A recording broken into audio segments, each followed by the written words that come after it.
दोस्तों, कोई भी जरूरत कभी बताकर नहीं आती है। कब हमें किसी जरूरी काम के लिए पैसों की जरूरत पड़ जाए, ऐसे में हमारी सेविंग्स हमारे काफी काम आती है। वैसे तो हम अपनी कमाई में से बचत तो करते ही हैं, लेकिन अगर आप कहीं नौकरी करते हैं और हर महीने आपकी सैलरी से पीएफ के रूप में एक अमाउंट काटा जाता है और जिसे आपके एम्प्लॉयर द्वारा आपके पीएफ अकाउंट में जमा कर दिया जाता है, आपके पीएफ खाते में जमा की गई ये राशि आपकी जरूरत पड़ने पर मदद कर सकती है। आज की वीडियो में हम बात करेंगे कि आप नौकरी छोड़ने के बाद पीएफ और पेंशन का पूरा पैसा कैसे निकाल सकते हैं। वीडियो को शुरू करने से पहले अगर आपने मेरे चैनल को सब्सक्राइब नहीं किया है तो प्लीज सब्सक्राइब कीजिए और प्रेस कीजिए बेल बटन को, ताकि ईपीएफ से जुड़ी ऐसी इंपॉर्टेंट वीडियो जब भी मैं फ्यूचर में अपलोड करूं तो उसका अपडेट आपको तुरंत मिल जाए। अपने पीएफ अकाउंट से पूरे पैसे को निकालने के लिए आपको सबसे पहले गूगल ओपन करना है और उसमें सर्च करना है ईपीएफओ।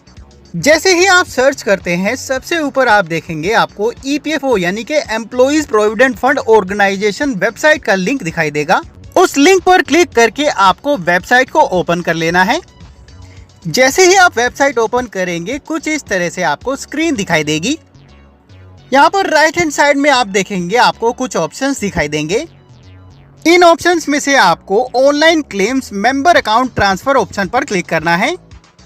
जैसे ही आप क्लिक करेंगे, आपको एक नई वेबसाइट खुल के आ जाएगी, यानी कि यूनिफाइड मेंबर पोर्टल खुल के आ जाएगा और एक लॉगिन स्क्रीन दिखाई देगी। यहाँ पर आपको अपनी लॉगिन डिटेल्स के साथ लॉगिन कर लेना है, यानी कि अपना यूनिवर्सल अकाउंट नंबर भरना है, अपना पासवर्ड भरना है और कैप्चा कोड एंटर करने के बाद साइन इन पर क्लिक कर देना है। यहाँ पर जैसे ही आप साइन इन पर क्लिक करते हैं, आपके आधार कार्ड के साथ और आपके पीएफ अकाउंट में रजिस्टर्ड मोबाइल नंबर पर एक ओटीपी भेजा जाता है। उस ओटीपी को आपको यहाँ पर नीचे एंटर करना है और दोबारा से कैप्चा कोड एंटर करने के बाद नीचे सबमिट बटन पर क्लिक कर देना है। जैसे ही आप सबमिट पर क्लिक करेंगे, आपका पीएफ अकाउंट में लॉगिन हो जाएगा और कुछ इस तरह से आपको यहाँ पर डैशबोर्ड दिखाई देगा।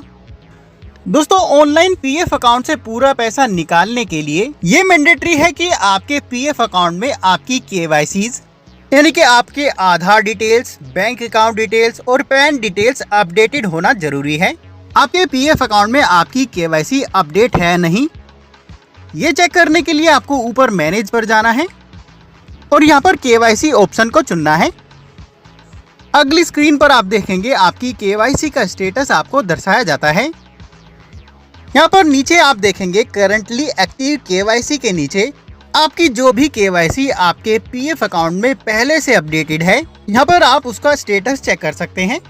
अगर आपको यहाँ पर करंटली एक्टिव केवाईसी के नीचे बैंक, आधार या फिर पैन केवाईसी के स्टेटस में ग्रीन कलर में अप्रूव्ड या फिर वेरीफाइड लिखा है, तो इसका मतलब है कि वो केवाईसी आपके पीएफ अकाउंट में ऑलरेडी अपडेटेड है। यहाँ पर अगर आपकी कोई भी केवाईसी इनकम्प्लीट है तो पहले आपको उस केवाईसी को कंप्लीट कराना होगा।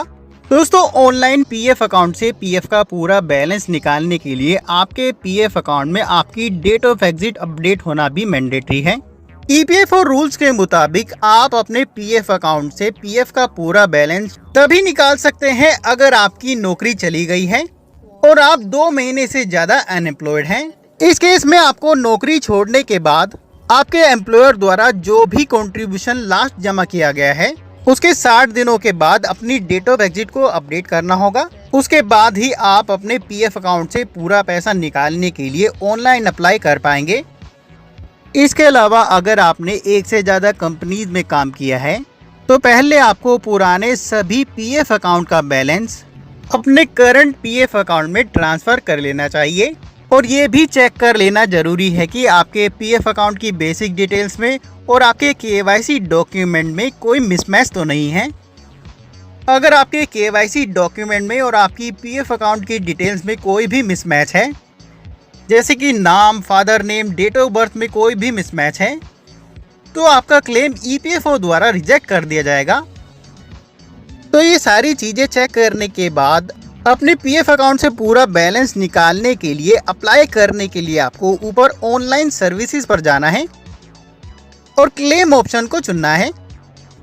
अगले पेज पर आपको आपके पीएफ अकाउंट की कुछ बेसिक डिटेल्स दिखाई जाएंगी और यहाँ पर आप देखेंगे आपको एक ब्लैंक बॉक्स दिखाई देगा। यहाँ पर आपको अपनी केवाईसी में अपडेट किए गए बैंक अकाउंट नंबर को फिलअप करना है। और बैंक अकाउंट नंबर फिलअप करने के बाद आपको यहाँ पर वेरीफाई पर क्लिक करना है। उसके बाद आपके सामने एक मैसेज आएगा, यहाँ पर यस पर क्लिक करना है। उसके बाद नीचे proceed for online claim button पर क्लिक कर देना है। अगले पेज पर I want to apply for, यहाँ पर आपको अपने क्लेम फॉर्म को चुनना है। जैसे ही आप क्लिक करेंगे आपको क्लेम फॉर्म की एक लिस्ट खुल के आ जाएगी। तो यहाँ पर सबसे पहले पीएफ के पूरे पैसे को निकालने के लिए ऑनलाइन पीएफ विड्रॉवल फॉर्म 19 को चुनना है। जैसे ही आप क्लेम फॉर्म को चुनेंगे नीचे आप देखेंगे आपको एक फॉर्म खुल के आ जाएगा। यहाँ पर सबसे पहले आप देखेंगे अपलोड फॉर्म 15G, यहाँ पर आपको फॉर्म 15G भरकर अपलोड करना होगा। दोस्तों फॉर्म 15G क्या है? Full and final settlement claim करते समय अगर आपका पीएफ विड्रॉवल अमाउंट 50,000 रुपये से ज़्यादा है और आपका टोटल सर्विस पीरियड 5 साल से कम है तो आपकी पीएफ विड्रॉवल अमाउंट पर टैक्स यानी कि टीडीएस एप्लीकेबल होता है। तो ये टैक्स यानी कि टीडीएस ना काटा जाए उसके लिए आपको एक डिक्लेरेशन देनी होती है, यानी कि फॉर्म 15G फॉर्म भरकर अपलोड करना होता है। फॉर्म 15G कैसे डाउनलोड करते हैं और कैसे भरते हैं, वीडियो का लिंक मैंने नीचे डिस्क्रिप्शन में डाल दिया है, जहां से आप चेकआउट कर सकते हैं। उसके बाद नीचे आपको अपने आधार कार्ड के अकॉर्डिंग अपने कंप्लीट एड्रेस को भरना है। अपने कंप्लीट एड्रेस को भरने के बाद नीचे आप देखेंगे upload scan copy of cheque oblique passbook. यहाँ पर आपको आपके उस बैंक के चेक की कॉपी या फिर पासबुक की कॉपी को अपलोड करना है जो आपने केवाईसी में अपडेट कराया है। दोस्तों यहाँ पर ध्यान रहे, जो भी आप चेक की या फिर पासबुक की कॉपी अपलोड करेंगे उसमें आपकी डिटेल्स एकदम क्लियरली विजिबल होना ज़रूरी है, यानी कि वो कॉपी क्लियर होनी चाहिए जिसमें आपकी बैंक अकाउंट डिटेल्स जैसे कि आपका नाम, bank account number, IFSC code, ये सारी डिटेल्स क्लियरली विजिबल होना ज़रूरी है। अगर ये कॉपी क्लियर नहीं है तो आपका क्लेम ईपीएफओ द्वारा रिजेक्ट किया जा सकता है। उसके बाद नीचे इनके डिस्क्लेमर को यहाँ पर एक्सेप्ट करना है और लेफ्ट हैंड साइड में चेक बॉक्स पर क्लिक करना है। उसके बाद नीचे गेट आधार ओटीपी बटन पर क्लिक करना है। जैसे ही आप क्लिक करते हैं आपके आधार कार्ड के साथ रजिस्टर्ड मोबाइल नंबर पर एक ओटीपी प्राप्त होगा। उस ओटीपी को आपको नीचे यहाँ पर ब्लैंक बॉक्स में भरना है। उसके बाद नीचे validate OTP and submit claim form पर क्लिक कर देना है। जैसे ही आप क्लिक करेंगे आपका PF withdrawal claim form submit हो जाएगा और नीचे आप देखेंगे आपको कुछ इस तरह से एक मैसेज दिखाई देगा, OTP has been verified, e KYC updated and PF final withdrawal claim form submitted successfully on unified portal. उसके बाद अगर आप क्लेम एप्लीकेशन की एक्नॉलेजमेंट को डाउनलोड करना चाहते हैं तो नीचे क्लिक हियर पर क्लिक करना है। उसके बाद पेंशन के पूरे पैसे को निकालने के लिए आपको दोबारा से ऑनलाइन सर्विसेज पर जाना है और क्लेम ऑप्शन को चुनना है। उसके बाद दोबारा से अपने बैंक अकाउंट नंबर को यहाँ पर वेरीफाई करना है और नीचे प्रोसीड फॉर ऑनलाइन क्लेम पर क्लिक करना है। उसके बाद अगले पेज पर I want to apply for में क्लेम फॉर्म को चुनते समय अब की बार यहाँ पर only pension withdrawal claim form 10C को चुनना है। उसके बाद नीचे अगेन अपने आधार कार्ड के अकॉर्डिंग अपने कंप्लीट एड्रेस को भरना है। उसके बाद दोबारा से पीएफ अकाउंट की केवाईसी में अपडेटेड बैंक की चेक की कॉपी या फिर पासबुक की कॉपी को अपलोड करना है। नीचे दोबारा से इनके डिस्क्लेमर को यहाँ पर एक्सेप्ट करना है और गेट आधार ओटीपी बटन पर क्लिक कर देना है। क्लिक करते ही दोबारा से आपके आधार कार्ड के साथ रजिस्टर्ड मोबाइल नंबर पर एक ओटीपी प्राप्त होगा। ओटीपी को आपको एंटर ओटीपी के सामने ब्लैंक बॉक्स में भरना है और उसके बाद नीचे validate OTP and submit claim form पर क्लिक कर देना है। क्लिक करते ही आपका पेंशन विड्रॉवल क्लेम फॉर्म भी सबमिट हो जाता है। क्लेम फॉर्म सबमिट करने के बाद अगर आप उसका स्टेटस चेक करना चाहते हैं तो आपको दोबारा से ऑनलाइन सर्विसेज पर जाना है और क्लिक करना है ट्रैक क्लेम स्टेटस पर, जहां से आप अपने पीएफ विड्रॉवल क्लेम का स्टेटस चेक कर सकते हैं।